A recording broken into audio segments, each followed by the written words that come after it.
Welcome back, and thank you for tuning into Cheating Tales Lab. We appreciate every single one of you.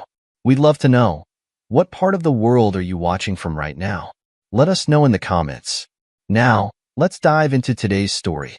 The late autumn sun cast long shadows through Melvin Britton's home office window as he sat at his desk, reviewing client specifications for a new security system implementation. His headphones rested comfortably on his ears, a habit from his corporate surveillance days, though no music played through them. Working from home on Wednesdays had become his cherished routine, a perk of his senior position at TechGuard Solutions. The house sat quiet, save for the gentle hum of his computer and the occasional notification ping from his dual monitors. Family photos lined his desk: Nathan's Little League victory, their fishing trip to Lake Tahoe, and Dana beaming at their 10th anniversary party last year. Melvin glanced at his watch, 2:45 p.m. Nathan would be home from middle school soon. The distant sound of a car door closing caught his attention. Through his window, he spotted Dana's white Mercedes pulling into the driveway. Unusual. She typically worked late at Hanson Reality on Wednesdays, often closing deals with clients who couldn't meet during regular hours. The front door opened and closed, followed by the familiar sound of Nathan's backpack hitting the kitchen counter, a habit Melvin had tried unsuccessfully to break. "Hey, sweetie," Dana's voice carried through the partially open office door. "How was school today?" "Pretty good," Nathan replied. "Got an A on my science project. The one about renewable energy? That's wonderful. Your Uncle Ricky will be so proud when I tell him. He's always asking about your grades, you know." Melvin's fingers paused over his keyboard. Something in Dana's tone made his instincts, honed from years of security consulting, prickle with awareness. He reached for his phone, opening the recording app, another habit from his corporate days that had served him well. "Mom."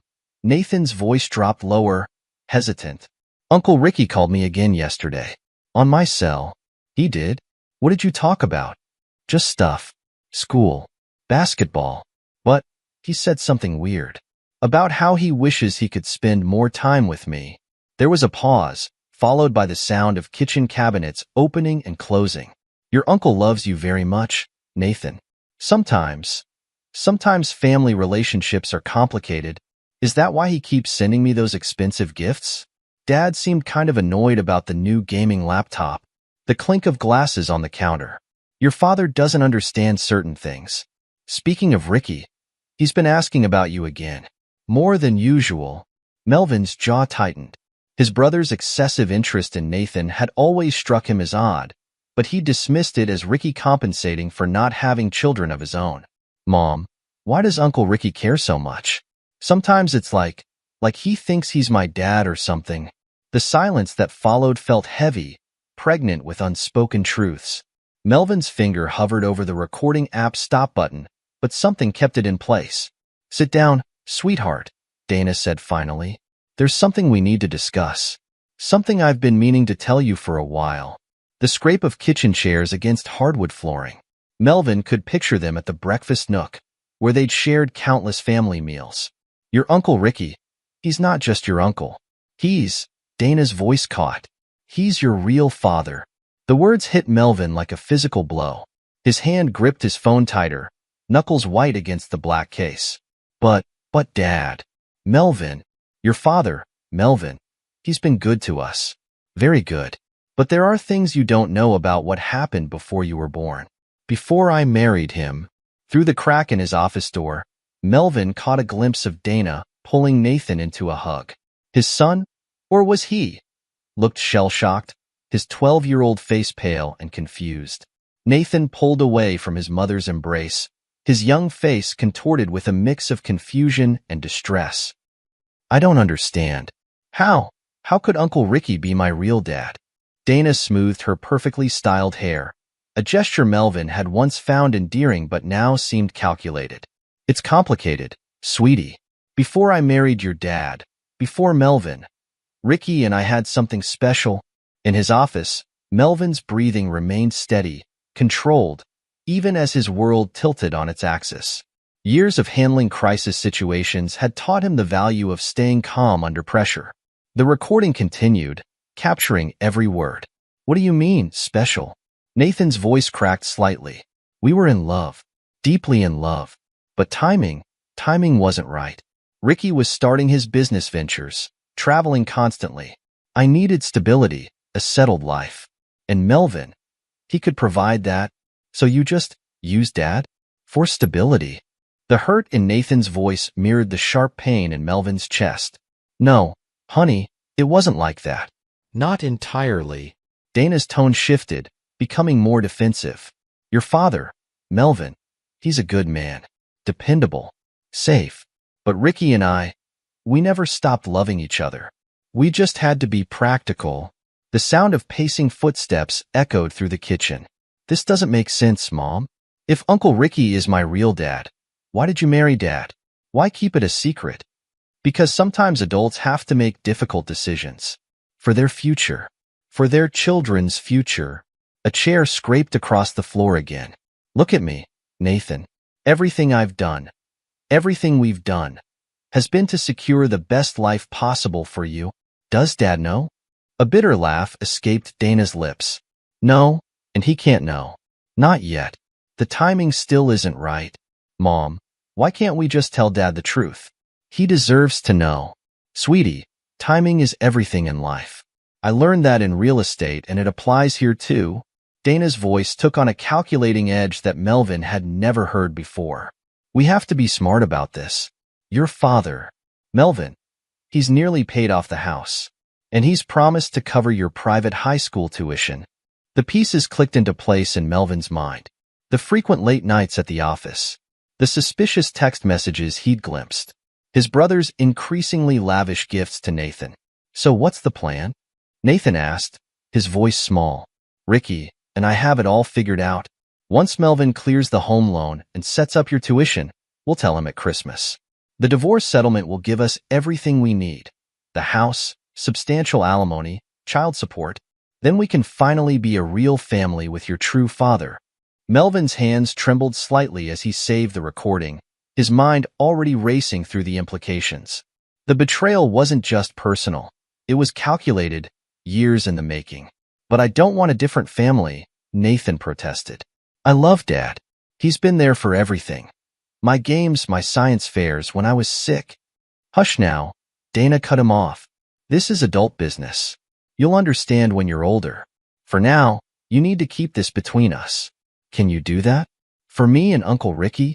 The next morning, Melvin sat in a dimly lit booth at Cafe Morrison, far from his usual haunts. Across from him, Ignacio Russell nursed his third espresso of the day. The private investigator's reputation preceded him, methodical, discreet, and ruthlessly effective. I need everything, Melvin stated, sliding a USB drive across the table. The recording is just the beginning. I want bank records, phone logs, travel history, anything that connects my wife and my brother over the past 13 years. Ignacio pocketed the drive without looking at it. Family cases are messy, Mr. Britton. Are you sure you want to pull this thread? They've been pulling threads behind my back for years. Melvin's voice remained steady, but his eyes held a cold determination. I need to know everything before I make my next move. It'll be expensive. Family cases require delicate handling, especially with a minor involved. Money isn't an issue. Melvin pulled out an envelope. This is your retainer. I want daily updates, no matter how small the detail.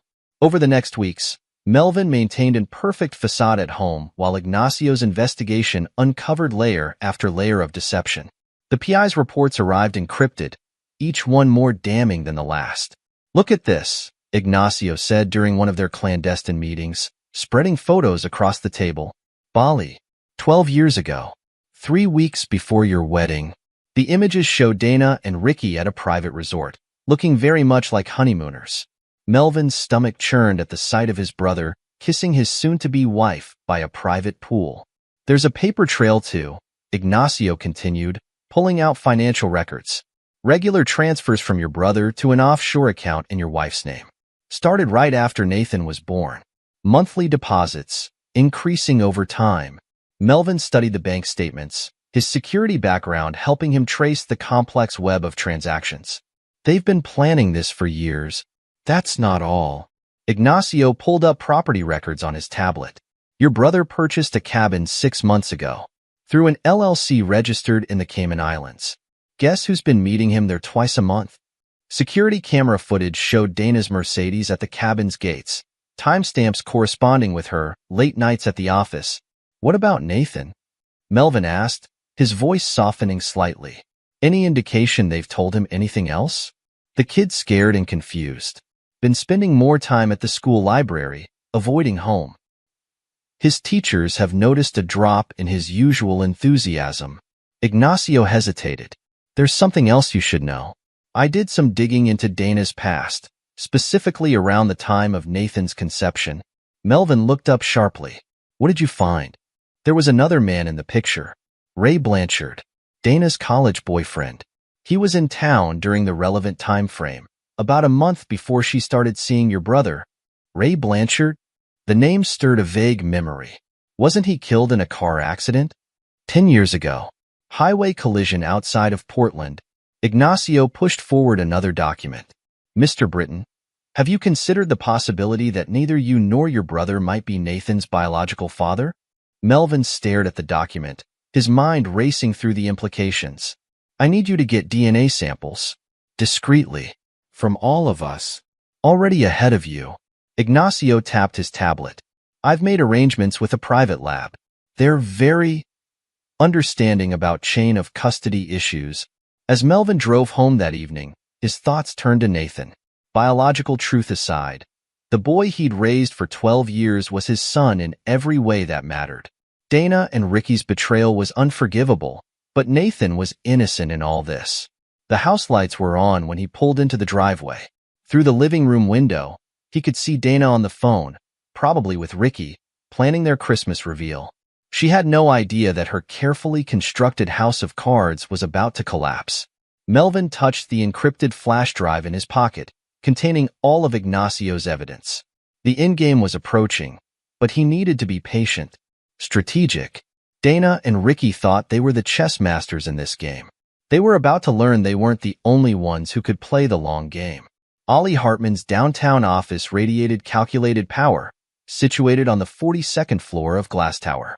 Persian rugs softened the marble floors, while antique military maps adorned the walls, remnants of his and Melvin's shared past in Army intelligence.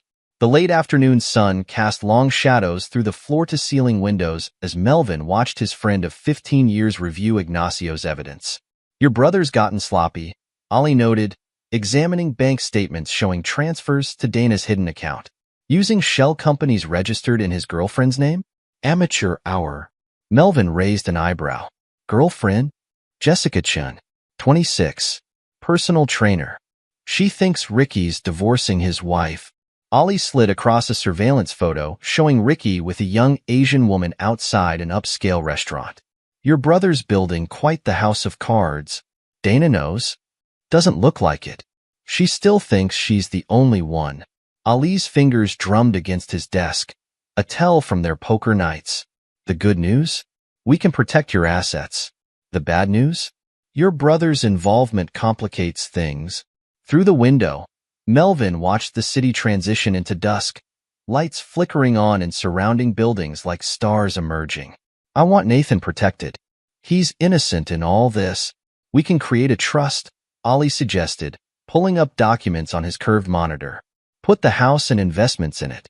Make Nathan the beneficiary. They can't touch it in a divorce. But there's more we can do.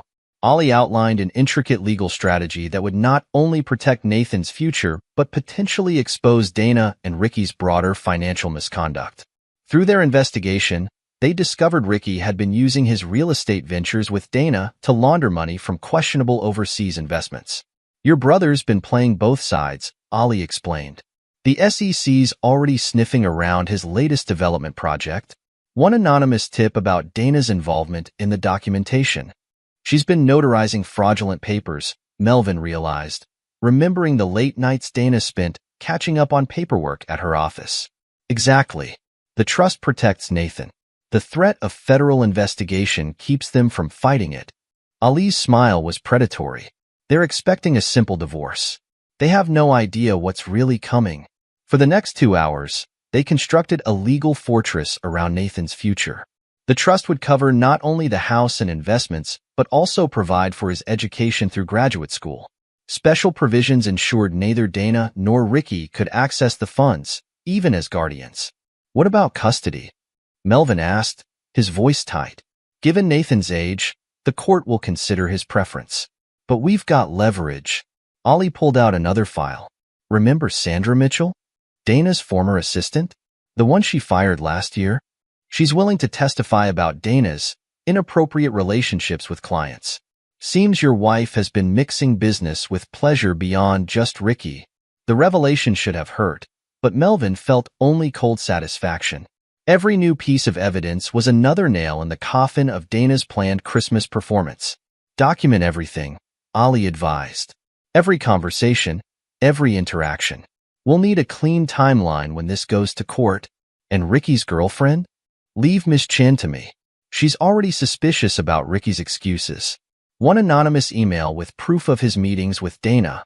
Melvin nodded, appreciating the elegance of Ali's strategy. Let their own deceptions become their undoing. The next months unfolded like a carefully choreographed dance. While Dana and Ricky plotted their Christmas revelation, Melvin orchestrated his counter-strategy with military precision. Each move was calculated, each interaction scripted to maintain their false sense of security. TechGuard Solutions provided the perfect cover. Melvin scheduled business trips that coincidentally overlapped with Dana's meetings with Ricky, gathering evidence while appearing completely unaware. His security background proved invaluable as he documented their patterns, their lies, their growing carelessness. One crisp November morning, Melvin sat in his parked car outside the mountain cabin, watching Dana's Mercedes disappear down the private road. Once she was gone, he approached the property, his security expertise making quick work of the basic alarm system. Inside, evidence of their betrayal was everywhere. Photos, letters, plans for their post-divorce life together. But it was the laptop left carelessly on the kitchen counter that proved most valuable. Dana had forgotten to log out of her email. That evening, during another tense family dinner, Melvin watched them perform their usual roles while encryption software quietly copied every incriminating document from Dana's phone to his secure server.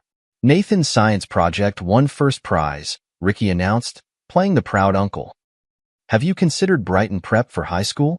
Their STEM program is outstanding. It's quite exclusive, Dana added, shooting Melvin a meaningful look. But Nathan deserves the best education possible, doesn't he, dear? Of course. Melvin took a measured sip of water. Nothing but the best for our son. Later, after Nathan had gone to bed, Dana lingered in the kitchen.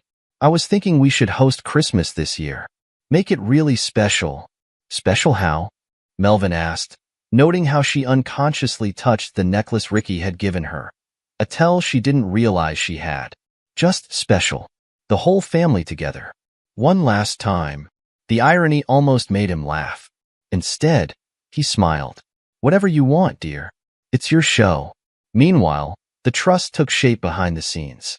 The house, investments, and his controlling interest in TechGuard Solutions were gradually transferred into Nathan's name. Ali's legal expertise ensured every transaction was ironclad, while leaving just enough in joint accounts to avoid suspicion. The paperwork's ready, Ali reported during one of their secure video calls. The trust is established with you as trustee until Nathan turns 25. We've also set up a separate foundation for his education, completely insulated from any divorce proceedings. The hardest part wasn't the legal maneuvering or asset transfers. It was maintaining normalcy with Nathan. The boy was struggling under the weight of his mother's secret, his grades slipping slightly, his usual enthusiasm dimmed. One Saturday, after a particularly tense family breakfast, Melvin took Nathan fishing, their traditional father-son activity since he was 6. Dad, Nathan asked as they sat in their usual spot by the lake, do you ever wish things were different? Melvin caught the tremor in his son's voice. Different how? Just different. Like maybe if you had a different family or a different son. Nathan, look at me. Melvin turned to face the boy who had captured his heart 12 years ago. Family isn't about what we're born into. It's about the choices we make every day. And I choose you. Always. The boy's eyes welled with tears. Even if what? Melvin kept his voice gentle, though he knew exactly what Nathan was struggling to say. Nothing. Nathan looked away. Just, thanks, Dad. December arrived with a bitter cold snap and an unexpected revelation. The DNA test results, delivered to Melvin's private mailbox, confirmed what Ignacio's investigation had suggested. Nathan wasn't his biological son. But the twist, he wasn't Ricky's either. Ray Blanchard, Ignacio explained during their meeting at the cafe, Dana's college sweetheart. He was in town during the conception window, staying at the Grand Marina. Adjacent rooms, 3 nights. Melvin studied the hotel records, his mind racing. The timing fits. But Blanchard died years ago. Car accident outside Portland. 10 years ago this month. Ignacio pushed forward another file. Here's where it gets interesting. Blanchard knew. What? Found his old emails. He confronted Dana right before the accident. Threatened to tell you everything. Ignacio's expression was grim. The crash report noted brake failure. Recently serviced car, experienced driver, clear weather. The implication hung heavy in the air. Dana? No proof. But Ricky's company handled Blanchard's life insurance policy. Standard procedure became complicated. Payment delayed for months until Dana provided additional documentation. The pieces clicked into place with terrible clarity. Dana hadn't just betrayed Melvin. She'd orchestrated a complex web of deception spanning years, possibly including Blanchard's death. And Ricky, blinded by his own arrogance, actually believed he was Nathan's father. Does Ricky know about Blanchard? No evidence he does. He's been making plans, private school tours, college savings accounts, all while using your money, of course. Melvin absorbed this information with the detachment his military training had instilled. The trust? Secure. Even if the truth about Blanchard comes out, Nathan's future is protected. That evening, Melvin sat in his home office, reviewing the final pieces of his counter-strategy. The DNA results. The trust documents. The evidence of Dana and Ricky's financial fraud. Everything was ready for their Christmas surprise. Through his partially open door, he heard Dana on the phone, presumably with Ricky. Everything's arranged, she whispered. Christmas Eve will be perfect. Melvin won't know what hit him. Melvin smiled coldly at her choice of words. Let them plan their perfect moment. Let them think they held all the cards. The truth would be his Christmas gift to them all. A truth far more devastating than they could imagine. As he encrypted the final documents, Melvin thought about Nathan, about choices and consequences. Biology hadn't been there for 12 years of little league games and science projects. DNA hadn't taught Nathan to ride a bike or helped him overcome his fear of thunderstorms. Love, he had learned, was about choices, and he had made his. Christmas was coming. Dana and Ricky thought they were the architects of destruction, but they had no idea that their perfectly planned revelation would become their own undoing. The truth about Ray Blanchard was just one card in Melvin's hand, a hand he had spent months carefully assembling. Let them have their moment, he thought, listening to Dana laugh softly into her phone. Let them think they've won. The real gift would be watching their house of cards collapse, knowing that Nathan was safely beyond their reach. The endgame was approaching, and Melvin was ready. Not for revenge. Revenge was too simple, too emotional. No, this was about justice, about protecting what mattered most. Christmas would indeed be special this year, just not in the way Dana and Ricky had planned. As December's chill settled over the city, Melvin intensified his time with Nathan. The boy's recent knowledge of his mother's deception weighed heavily on him, visible in the slight slump of his shoulders and the shadows under his eyes. Rather than let Dana and Ricky's machinations poison these precious days, Melvin planned a series of father-son activities that would cement their bond regardless of what Christmas might bring. Their first adventure took them to Mount Baker for a weekend camping trip. As they set up their tent in the crisp mountain air, Melvin watched Nathan methodically securing the guy lines, a skill he'd taught him during their first camping trip 4 years ago. You remember the knot I showed you? Melvin asked, testing the tension on one line. Double figure eight, Nathan replied, demonstrating the technique perfectly. Because it won't slip in the wind. That's right. Always secure your foundations first. The deeper meaning wasn't lost on Nathan. He paused, hands still on the rope. Dad, can we talk about something? They sat on a fallen log overlooking the valley, the setting sun painting the snow-capped peaks in shades of gold and purple. Nathan pulled his knees to his chest, making himself smaller, a gesture that reminded Melvin of the frightened 6-year-old who'd once crawled into his bed during a thunderstorm. Mom thinks. She says that after Christmas, everything's going to change.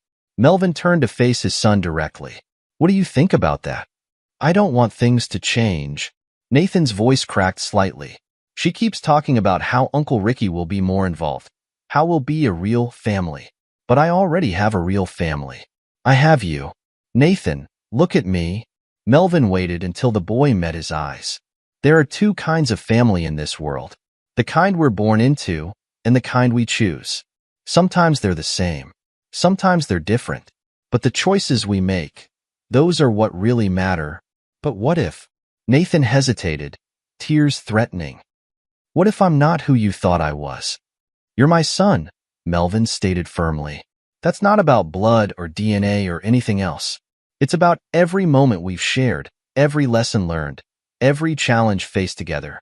Nothing can change that. Not your mother, not Uncle Ricky, not anyone. You promise? I promise. And you know what I always say about promises. They're contracts with our honor. Nathan finished, a small smile breaking through his worry. The following week, they attended Nathan's basketball tournament. The boy had inherited his athletic ability from someone. Another mystery Dana had woven into her web of lies. But his competitive spirit, his strategic thinking on the court, those had been nurtured through countless backyard practice sessions with Melvin. From the bleachers, Melvin watched Nathan execute a perfect pick-and-roll play they'd practiced for hours. Dana sat several rows away, pretending to film the game while actually texting Ricky. Her carefully crafted mask of maternal pride slipped whenever Nathan glanced her way, revealing the calculation beneath. After the game, which Nathan's team won handily, they stopped for ice cream at their favorite shop. While Nathan savored his triple chocolate sundae, Melvin noticed him watching a father and son at another table, the man teaching his boy how to solve a Rubik's Cube. Dad, Nathan's voice was thoughtful. Will you always love me? The question hit Melvin like a physical blow, not for its content, but for the fear behind it.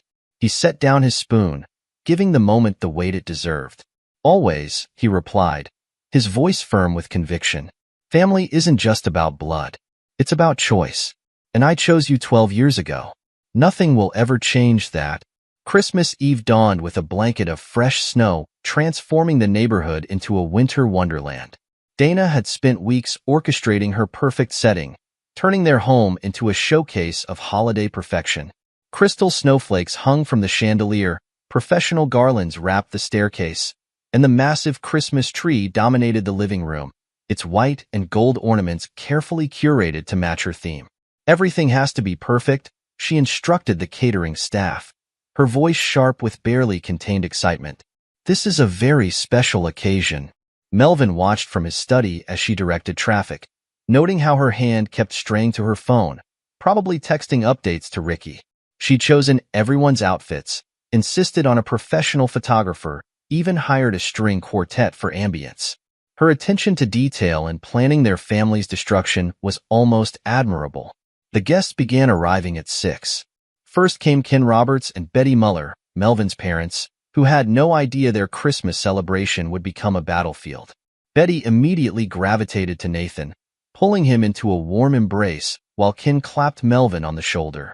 Something's different about Dana, Betty murmured to Melvin as they watched his wife direct the catering staff. She seems eager. It's a special night, Melvin replied, his tone neutral. She's been planning it for months.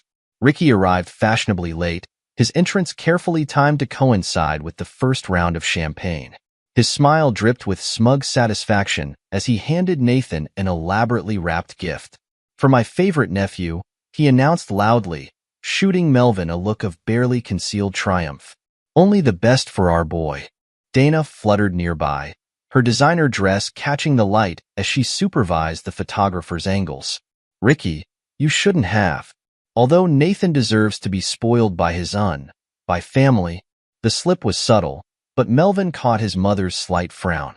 Betty had always been perceptive, her years as a family court judge honing her ability to spot deception. She touched Melvin's arm gently. "Is everything all right, son?"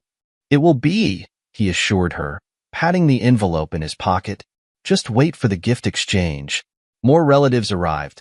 Cousins, aunts, uncles, all unwitting audience members for Dana's planned performance. She had positioned everything perfectly. The seating arrangements, the timing of dinner, the moment she would shatter their family's foundations. While Dana basked in her imagined triumph, Melvin quietly placed his envelope on the tree, securing it with a golden ribbon that matched her carefully chosen decorations. The irony of using her own aesthetic choices to deliver her downfall wasn't lost on him. Nathan watched the proceedings with growing anxiety, his young shoulders tense under the weight of secrets. During a quiet moment, he found Melvin in the kitchen. "Dad, I don't feel good about this." "I know, son." Melvin squeezed his shoulder gently. "But sometimes the truth needs to come out. Just remember what I said about choices and promises." The moment Dana had orchestrated for months finally arrived. The family gathered around the tree, champagne glasses in hand, the string quartet providing sophisticated background music. She stood with practiced grace, her expression a masterpiece of false sincerity.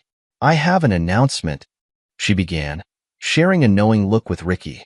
"Actually," Melvin interrupted smoothly, "I have a gift for everyone first." The slight falter in Dana's smile was worth every second of planning. He retrieved the envelope, performing his own choreography with the same precision she'd applied to her decorations. Copies were distributed to Dana, Ricky, and Nathan, each sealed with that matching golden ribbon. "What's this?" Ricky's arrogance slipped slightly as he opened the envelope. Melvin watched their faces as they processed the contents. DNA test results, trust documents securing the house and investments in Nathan's name, evidence of their affair, and the coup de grace, proof of Ray Blanchard's paternity. "Merry Christmas," he said softly, his voice carrying in the sudden silence. "Nathan, the house and your education are secured in a trust. No one can take them from you." Dana's champagne glass slipped from nerveless fingers, shattering on the hardwood floor she'd had professionally polished for the occasion. The sound matched the breaking of her carefully constructed plans. "Dana, Ricky, you should know that Nathan isn't either of ours biologically. He's Ray Blanchard's son." The room froze. Betty gasped softly, her judicial mind probably already calculating the legal implications. Ken's face darkened with understanding and fury. But it was Nathan's expression, a mix of fear, relief, and desperate hope, that mattered most. "This is ridiculous," Dana sputtered, her mask cracking. "You can't possibly." "The trust is ironclad," Melvin continued calmly. "Everything is in Nathan's name, properly structured and legally binding. There's also a copy of the divorce papers. Don't worry about taking everything. I've already given it all to the person who deserves it." Ricky lunged forward, his face purple with rage. "You had no right." "I had every right." Melvin cut him off coldly. "Brother." The weight of betrayal in that last word stopped Ricky cold. Around them, family members were beginning to understand the scope of what was unfolding, shocked whispers and accusations filling the air. Melvin turned to Nathan, who stood trembling but straight-backed, stronger than any 12-year-old should need to be. He pulled his son into a tight embrace. "I love you, son," he whispered fiercely. "Remember our promise." Then, with the same quiet dignity that had characterized his entire response to their betrayal, Melvin walked out into the snowy night. Behind him, he heard Dana's carefully orchestrated evening dissolving into chaos, her dream of triumph transformed into a nightmare of exposure. 1 year later, the dust had settled into new patterns. Nathan lived in the house with his Aunt Sandy Richard as his guardian, thriving under her care and free from Dana's manipulations. The trust ensured his education and security, while weekly video calls and regular visits kept his bond with Melvin strong. Dana and Ricky's relationship had imploded spectacularly. The truth about Ray Blanchard had shattered their illusions, their arrogance turning to bitter recrimination as their perfect plan crumbled. Last Melvin heard, Dana had moved to another state, her real estate license suspended pending investigation into certain irregular transactions. Melvin had built a new life in Seattle, close enough for frequent visits, but far enough to give Nathan space to heal and grow. Their bond, tested by fire and deception, had emerged stronger, built on a foundation of choice rather than blood. The trust stood as a testament to Melvin's unconditional love, a father's final gift to the son of his heart. But the real victory wasn't in the trust documents or the exposed lies. It was in the quiet moments, helping Nathan with homework over video chat, attending his basketball games, watching him grow into a young man who understood that true family transcends biology. Nathan would later say that Christmas was when he learned the true meaning of fatherhood, not in the DNA results that shattered his world, but in the love of a man who chose to be his father even after learning he wasn't. The trust protected his future, but Melvin's love had saved his present, teaching him that the strongest bonds aren't forged by blood, but by choice. The Christmas tree envelope had delivered justice, but Melvin's true revenge wasn't in exposing their betrayal. It was in rising above it, choosing love over bitterness, and protecting the one innocent person in the whole tragic story. In the end, he had given Nathan the greatest gift possible, the knowledge that he was wanted, chosen, and loved, not out of obligation or biology, but because of who he was. Epilogue. 10 years later. The autumn breeze rustled through the maple trees lining Brighton Prep's campus as 22-year-old Nathan Britton adjusted his graduation cap. A decade had passed since that fateful Christmas Eve, and life had taken unexpected turns for everyone involved. Nathan stood as valedictorian of Brighton Prep's medical school, his academic achievements a testament to both his dedication and the trust that had secured his future. Beside him, Melvin beamed with pride, his hair now touched with distinguished gray at the temples. Though they lived in different cities, their bond had only strengthened over the years. "I never doubted you'd make it," Melvin said, straightening Nathan's tie, a gesture that had become their tradition since Nathan's high school graduation. "Couldn't have done it without you, Dad." Nathan's voice carried the same warmth it had when he was 12, though deeper now. "Remember when you helped me with my first biology assignment? Who knew it would lead to medical school?" The years had been kind to Melvin. After relocating to Seattle, he had transformed TechGuard Solutions into a cybersecurity empire, specializing in protecting medical institutions, inspired by Nathan's career choice. He had remarried 5 years ago to Claire Bennett, a pediatric surgeon who shared his values about chosen family. Their blended household included her daughter Emma, now 13, who adored her stepbrother Nathan. The same couldn't be said for Dana Hansen. The implosion of her carefully orchestrated plans had triggered a spectacular downfall. The investigation into her fraudulent real estate dealings, triggered by evidence Melvin had quietly provided to authorities, had resulted in a suspended license and hefty fines. Her attempt to contest the trust had backfired spectacularly when Ollie Hartman presented evidence of her broader financial misconduct. "Did you hear about Mom?" Nathan asked as they walked across campus. "She tried reaching out again last month. Through her new lawyer? Instagram. Actually, she's selling wellness products now. One of those multi-level marketing schemes." Nathan's tone carried neither bitterness nor pity, just factual observation. "She's living in Arizona with husband number 4. Still claims she did everything for my own good." Dana's post-divorce life had become a cautionary tale in their social circle. After her real estate career imploded, she had cycled through 3 marriages, each shorter than the last. Her attempts to rebuild her reputation in various cities had consistently crumbled when her past caught up with her. The truth about Ray Blanchard had become public knowledge, destroying her carefully crafted image of victimhood. Ricky Francis had fared even worse. The SEC investigation into his business dealings, prompted by irregularities discovered during the divorce proceedings, had uncovered a web of fraud extending far beyond his affair with Dana. His girlfriend, Jessica Chin, had turned state's evidence, revealing how he had used their relationship to hide assets and launder money. Uncle Ricky sent a card, Nathan mentioned, his tone sardonic, from federal prison. Still has 2 years left on his sentence. Melvin nodded, unsurprised. "And he's still claiming that he had no idea about Ray Blanchard?" "Yeah. Though he did finally admit the whole devoted uncle act was just to spite you."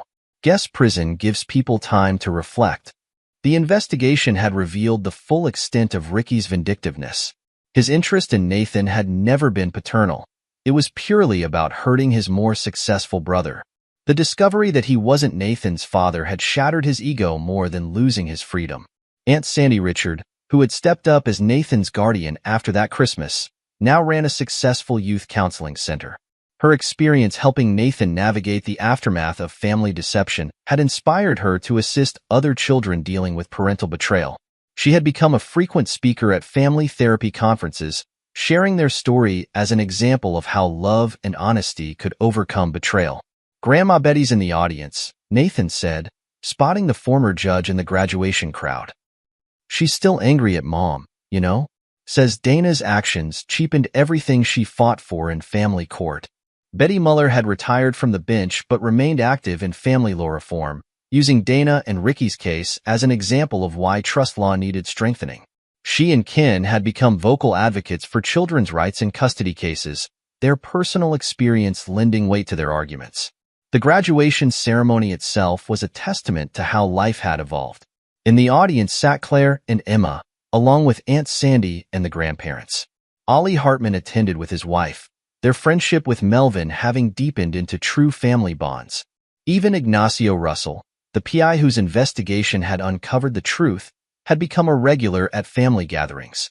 After the ceremony, as they gathered for photos, Nathan pulled Melvin aside. "You know what I realized today? That Christmas wasn't just about exposing their lies. It was about teaching me what real love looks like." "How so?" "Mom and Uncle Ricky thought love was about possession, having control, keeping secrets, but you showed me it's about choices. Choosing to love, to protect, to be honest, even when it hurts."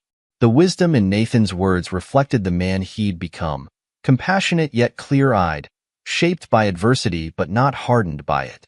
His choice to pursue medicine, specializing in genetic counseling, was partly influenced by his own story. He wanted to help other families navigate the complex intersection of biology and belonging. Their extended family had gathered at Melvin and Claire's Seattle home that evening, celebrating not just Nathan's graduation but the journey that had brought them here. The house rang with laughter, conversations, and the kind of genuine warmth that Dana's perfectly orchestrated Christmas Eve had tried but failed to fake. In the kitchen, Claire organized the catering with the easy efficiency of someone used to managing operating rooms, while Emma proudly showed Nathan her science project, carrying on the tradition of siblings helping siblings. Aunt Sandy discussed her latest counseling techniques with Betty, while Ken and Ollie debated recent changes in family law. Watching them, Melvin reflected on how tragedy had ultimately strengthened their true family bonds while exposing the false ones. Dana and Ricky's betrayal had intended to destroy, but instead had cleared the way for something more authentic to grow. Nathan's phone buzzed, another message from Dana, this one claiming she'd found herself through essential oils and wanted to make amends. He showed it to Melvin with a slight smile before deleting it unread. "Some people never learn, do they?" Nathan observed. "They learn the wrong lessons," Melvin corrected. "They think love is about what you can take. They never understand it's about what you choose to give." The evening wound down with toasts and stories, each person there representing a choice to create family through love rather than obligation. Claire's daughter Emma had started calling Nathan Big Brother without any prompting, their relationship as real as any biological bond. As guests departed, Nathan lingered in his old room, now converted to a study but still holding photos from his childhood, camping trips, basketball games, science fairs. Every image captured moments of choice, of love freely given and returned. 10 years, Nathan mused, looking at a photo from that last Christmas Eve.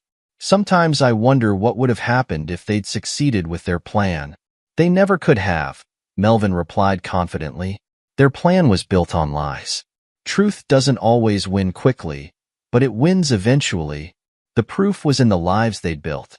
While Dana drifted between failed marriages and pyramid schemes, while Ricky counted days in federal prison, their chosen family had flourished. Nathan's medical career, Claire and Emma's addition to their lives, Aunt Sandy's counseling work, the strengthened bonds with grandparents and friends, all testified to the power of choosing love over deception.